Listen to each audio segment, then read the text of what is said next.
Украинаның Киев облысындағы Буча қаласының бейбіт халқын қырған Ресей жауынгерлердің бір бөлігінің қаза тапқаны хабарланды. Украин қарулы күштері Ресей Федерациясының нөмірі 64-ші жеке мотоатқыштар бригадасының көзін жойды. Олар көктемде Буча қаласында қанғасап қырғын жасаған еді. Енді өздері келген Хабаровскіде тек естелік суреттері ғана қалды.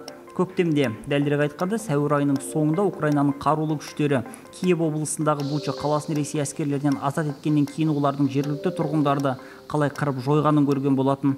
Ресей әскерилері наурызда бір ай бойы адамның жас кәрісіне, жынысына қарамай бейбіт халықты қырып тастаған еді. Осыдан кейін шағын қаладағы қырғын жер жүзінің түкпір-түкпіріне тарап кетті. Сәуірде Украин әскері қалаға кіргенде 300-ге жуық адам өлтірілген деген дерек шықса, қазір жаудың қолынан қаза тапқандар бұдан да көп делінуде.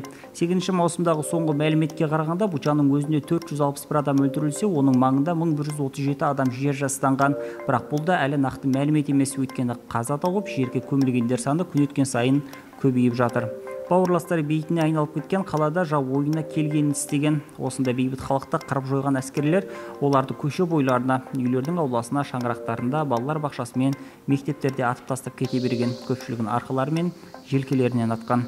Харьков қаласында тұратын волонтер Роман Дониктің айтуынша, Украин әскері Ресей армиясының нөмірі 64-ші мотоатқыштар бригадасын талқандап тастады. Бұл бригада Киевтің түбіндегі Буча қаласында адам айтқысыз айуандық жасап, бейбіт тұрғындарға білгендерін істеп қырып жіберген болатын. Олар кеткеннен кейін қалада 430 адамның мәйіті шыққан.